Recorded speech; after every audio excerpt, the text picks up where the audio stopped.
Hello student, welcome to Padhai Express. First step towards your ambition. This is Karan Mishra, your गुरुजी बनाएगा सब कुछ easy. आज के magnetic field का 5th lecture होगा. आपको फिजिक्स से डर लगता है, अब बताओ डर लग रहा है थोड़ा सा भी, फिजिक्स है ना इजी. तो आज 5वें लेक्चर में हम देखेंगे कि इलेक्ट्रोमैग्नेटिक इंडक्शन आखिर है क्या, आखिर करंट को हम जनरेट कैसे कर सकते हैं. मैग्नेट और कंडक्टर के सहायता से हम करंट को जनरेट कर सकते हैं. आपको करंट जनरेट कुछ नहीं चाहिए, मैग्नेट चाहिए और कंडक्टर चाहिए, दोनों में मोशन होना चाहिए. क्या है, सारी प्रोसेस को डिटेल में देखते हैं. चलिए स्टार्ट करते हैं. स्टार्ट करने से पहले चैनल को लाइक करना, चैनल को सब्सक्राइब करना, वीडियो को लाइक करना, कमेंट करना कैसा लगा ये जरूर कमेंट करना, और इस घंटे को दबाना बिल्कुल मत भूलना. चलो थैंक यू. हेलो. हाँ, तो हमने वहाँ पे इलेक्ट्रिक मोटर के बारे में पढ़ा था. यदि मान लो आपको पूछा जाए इलेक्ट्रिक मोटर का कंस्ट्रक्शन क्या होता है, तो आप डायग्राम बुक में देख सकते हो और ये वाले पार्ट लिख सकते हो. क्या होता है, इलेक्ट्रिक मोटर में एक रेक्टेंगुलर कॉइल होता है, उसका नाम आप ABCD दे दो. उस पर हम इंसुलेटेड कॉपर वायर की बाइंडिंग करते हैं और उसको मैग्नेट के नॉर्थ पोल और साउथ पोल के बीच में रख देते हैं. मैग्नेट हॉर्सशू टाइप होना चाहिए, यानी यू शेप्ड मैग्नेट होना चाहिए. ठीक है, और इस तरह रखते हैं कि रेक्टेंगुलर कॉइल फ्रीली रोटेट करे जैसे हम उस पर करंट पास करें. ठीक है, वहाँ पे कॉम्यूटेटर लगाते हैं. कॉम्यूटेटर का फंक्शन मैंने आपको बता दिया था, to reverse the direction of current एक्स, और उस पर 2 ब्रश लगाते हैं. ठीक है, कार्बन ब्रश लगाते हैं. ठीक है, और कम्यूटेटर का नाम आपने XY रख दिया, ब्रश का नाम PQ रख दो. ठीक है, ये NCERT में दे रखा है और भी बुक्स में दे रखे हैं, तो आप देख सकते हो वहाँ से.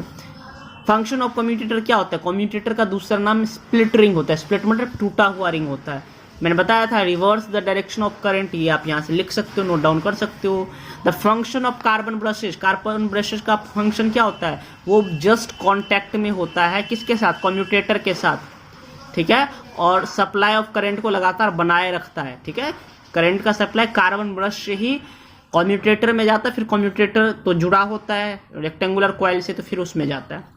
वर्किंग ऑफ मोटर पूछेगा तो ये है, when electric current is pass through rectangular coil current produces magnet, current magnetic field produce करता है कॉइल में.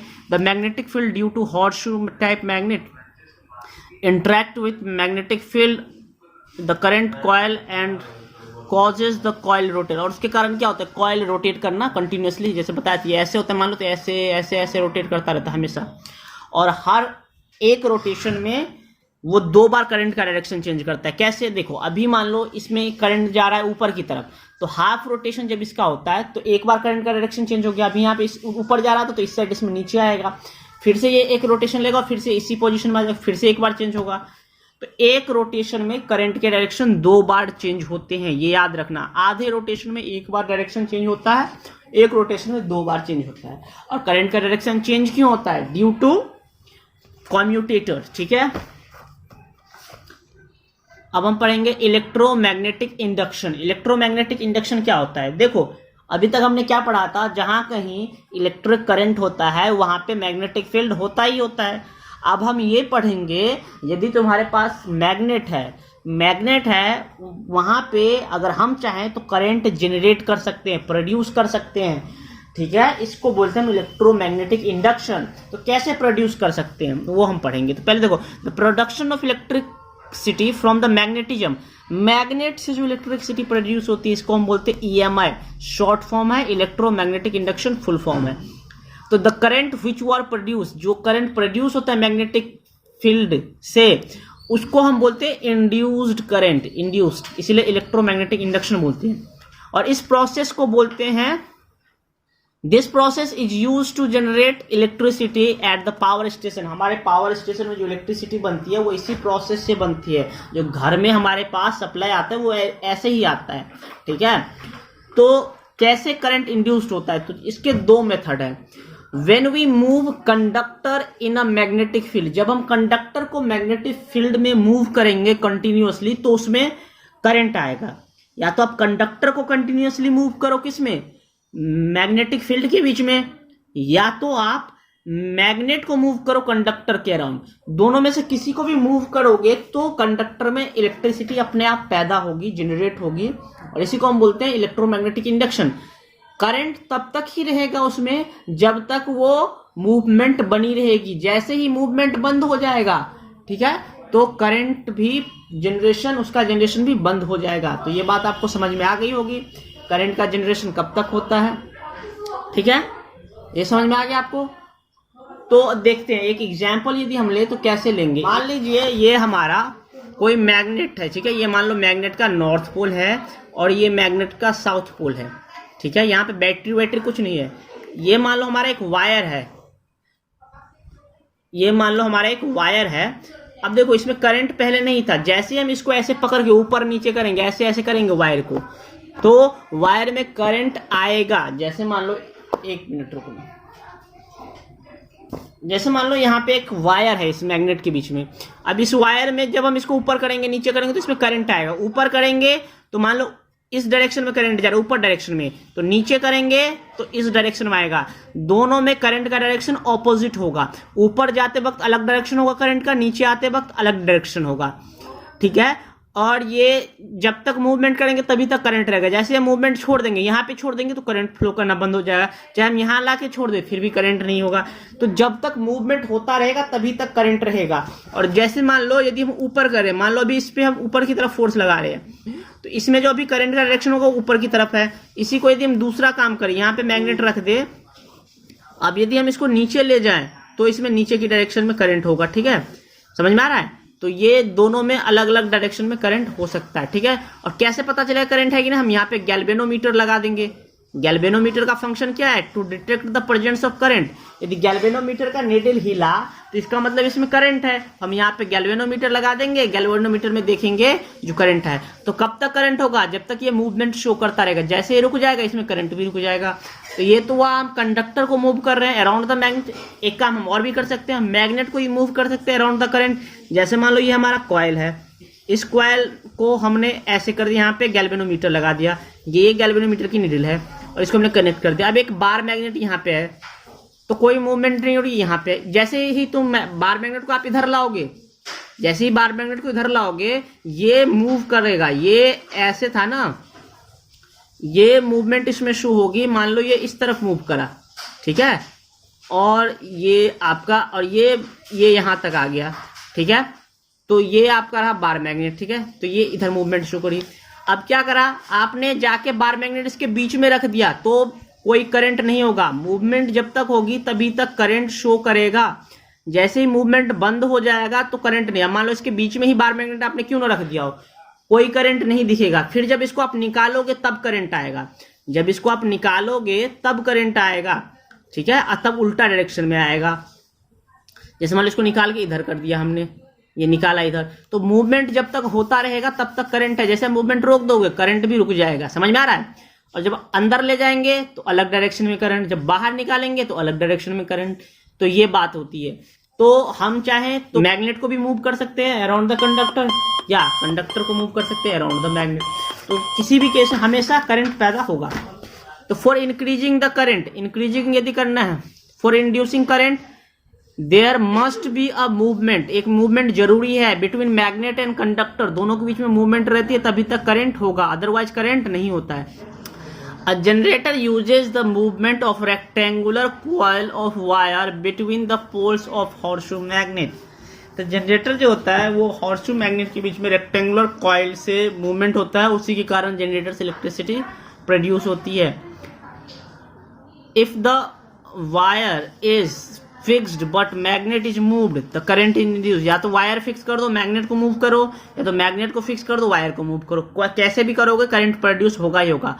Current will not produce when both are in rest. यदि दोनों रेस्ट में हैं तो करंट प्रोड्यूस नहीं होगा, या दोनों मूव कर रहे हैं विथ कांस्टेंट स्पीड तो भी नहीं होगा। मान लो ये तुम्हारा मैग्नेट है और ये तुम्हारा क्या है, कंडक्टर। ये दोनों यदि मूव कर रहा है ऑपोजिट डायरेक्शन तो करंट प्रोड्यूस होगा, लेकिन यदि दोनों सेम डायरेक्शन मूव करे और सेम स्पीड से तो डायरेक्ट करंट प्रोड्यूस नहीं होगा। देखो ऐसे, ठीक है। तो दोनों के बीच में रिलेटिव मोशन होना चाहिए तभी करंट प्रोड्यूस होता। फैराडे और Henry made some observation during EMI। Faraday एक साइंटिस्ट था, उसने कुछ ऑब्जर्वेशन नोट किया EMI के दौरान क्या क्या किया तो वो पढ़ते हैं। तो the current is induced when bar magnet is moved around the coil is capped fix. ये मैंने दिखाया था अभी, ये वाला जब कॉइल को फिक्स करके बार मैग्नेट को मूवमेंट करते हैं तो करंट प्रोड्यूस होता है। Current is also induced when the magnet is fixed coil is move. यदि आप कॉइल को मूव करो, मैग्नेट को फिक्स कर दो, तब भी होगा ये करंट प्रोड्यूस। मतलब रिलेटिव मोशन नो होना चाहिए। No current is induced while both are rest. दोनों रेस्ट पे होगा तो कोई करंट प्रोड्यूस नहीं होगा। Direction of current in the coil get reverse when direction of motion is reverse. तो जैसे मैंने बताया था, जब हम अंदर करते हैं तो करंट का डायरेक्शन ऐसा होता है, जब हम बाहर करते हैं तो करंट का डायरेक्शन ऐसा होता है, तो उल्टा हो जाता है ना, रिवर्स हो जाता है डायरेक्शन। तो वही है। The magnitude of the current induced in the conductor can be increase. और उसका मैग्नीट्यूड हम इंक्रीज कर सकते हैं। कंडक्टर में जो करंट प्रोड्यूस होगा उसका हम मैग्नीट्यूड बढ़ा सकते हैं। कैसे? By winding the coil on soft iron. Coil को आप यदि सॉफ्ट आयरन पे बाइंड कर दें, एक पहला मेथड। दूसरा, by increasing the number of turns. जैसे नंबर ऑफ टर्न्स बढ़ा देंगे, ये जो कॉयल है इस कॉयल का नंबर ऑफ टर्न्स बढ़ा देंगे तो आपका करंट भी बढ़ जाएगा।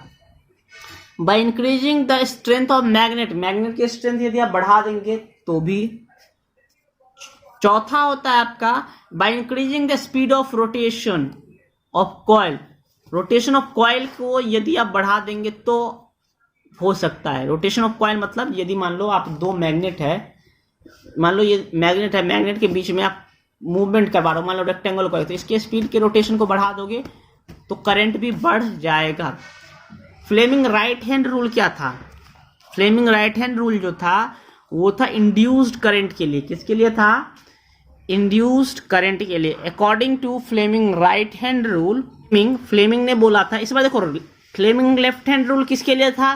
फ्लेमिंग लेफ्ट हैंड रूल था हमें जो कंडक्टर पे फोर्स किस डायरेक्शन में लग रहा है उसके निकालने के लिए। मतलब मैग्नेट के बीच में यदि हम एक करंट कैरिंग कंडक्टर को रख दे तो उस पर फोर्स किधर लगेगा उसका डायरेक्शन निकालने के लिए फ्लेमिंग लेफ्ट हैंड रूल था। फ्लेमिंग राइट हैंड रूल जो है ये है आपका इंड्यूस्ड करंट निकालने के लिए। तो इसके लिए हम क्या करते हैं, राइट हैंड निकालेंगे और उसी तरह तीन फिंगर को म्यूचुअली परपेंडिकुलर रखेंगे। जैसे मान लो एक हमारा ये मिडिल फिंगर, फोर फिंगर और थंब, इन तीनों को म्यूचुअली परपेंडिकुलर रखना है। इसमें हमें ये वाला जो रखना है थंब को रखना है वही मोशन के डायरेक्शन में। इस बार ये दोनों फिंगर का डायरेक्शन हमें गिवन होगा, करंट वाला हमें निकालना पड़ेगा।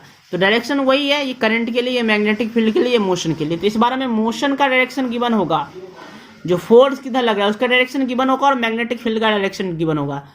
इन दोनों को यदि हम एडजस्ट कर लेते हैं तो जो हमारा ये मिडिल फिंगर जिस डायरेक्शन में जाएगा वही डायरेक्शन होगा इंड्यूस्ड करंट का। समझ में आ रहा है? अब इसको आप ऐसे ऐसे मत करना, इसको ऐसे ही फिक्स करना है, ठीक है? हाथ को बस रोटेट करना है, ऐसे ऐसे करो, लेकिन ये फिक्स रहना चाहिए, ठीक है? यस। तो उसने ये बोला म्यूचुअली परपेंडिकुलर अरेंज करो, वही सेम बात है। तो when we stretch our right hand finger, thumb, forefinger, middle finger mutually perpendicular to each other. If the thumb is in the direction of motion of conductor, forefinger is in the direction of magnetic field, then middle finger will give the direction of current. ठीक है? तो ये current का direction देगा। ये समझ में आ गया आपको फ्लेमिंग राइट हैंड रूल, ठीक है? इसमें हम क्या करेंगे, ये हमारा कंडक्टर हो गया। इसमें यदि आप राइट हैंड रूल लगाओ, मान लो इसको हम ऐसे घुमा रहे हैं, इस पे फोर्स ऊपर की तरफ है, इस पे फोर्स ऊपर की तरफ है और इस पे magnetic field north to south इधर होगा, तो फोर्स है इस पे ऊपर की तरफ और मैग्नेटिक फील्ड इधर है। इस साइड यदि बात करें तो फोर्स नीचे की तरफ है, इस साइड फोर्स ऊपर की तरफ है, इस साइड फोर्स नीचे की तरफ और मैग्नेटिक फील्ड इधर है। तो अब इसमें करंट जो पैदा होगा किधर पैदा होगा वो देखिए यदि, तो गौर से देखो, फोर्स ऊपर है तो हमारा थंब ऊपर होना चाहिए, मैग्नेटिक फील्ड इधर है इस साइड डायरेक्शन, तो मैग्नेटिक फील्ड इधर। ऐसा है ना कुछ, राइट हैंड निकालेंगे, लेफ्ट हैंड मत निकाल लेना, क्योंकि इसमें करंट किधर निकलेगा वो हमें निकालना है। करंट का डायरेक्शन गिवन नहीं है, तो जब हमें करंट का डायरेक्शन निकालना हो, इंड्यूस्ड करंट का डायरेक्शन निकालना हो, तो हम राइट हैंड निकालेंगे। फोर्स इस पे ऊपर की तरफ मान लो लगा रहे हैं, ऐसे घुमा रहे हैं इसको, इस पे ऊपर की तरफ लगेगा, तो ये ऊपर की तरफ रहना। और मैग्नेटिक फील्ड का डायरेक्शन नॉर्थ टू साउथ इधर है, तो देखो करंट किधर जा रहा है, इधर, यानी इस कॉइल में करंट इधर जाएगा। अब इसमें इधर आना चाहिए, ऐसे घूम के तो इधर ही आएगा, देखते इसमें इधर आता है कि नहीं। इसमें फोर्स किधर लगा, जब ऐसे घुमाओगे तो इसमें नीचे की तरफ फोर्स लग रहा है, तो नीचे की तरफ फोर्स लगाओ। और current magnetic field north to south, तो ऐसे रखो, जो करंट हमारा किधर आ रहा है, इधर आ रहा है ना, तो ये देखो, ये हमारा करंट का डायरेक्शन तो सही है ना। तो ऐसे ही जनरेटर बनता है, जनरेटर ऐसे ही रहता है। तो ये बात समझ लो, हम क्या करते हैं, इसमें ऐसे करके इसको घुमाते रहते हैं। जब तक घूमता रहता है तब तक करंट पैदा, जैसे ये घूमना बंद कर देगा करंट भी बंद। तो समझ में आ गया फ्लेमिंग राइट हैंड रूल। हम इंड्यूस करंट को निकालने के लिए लगाते हैं।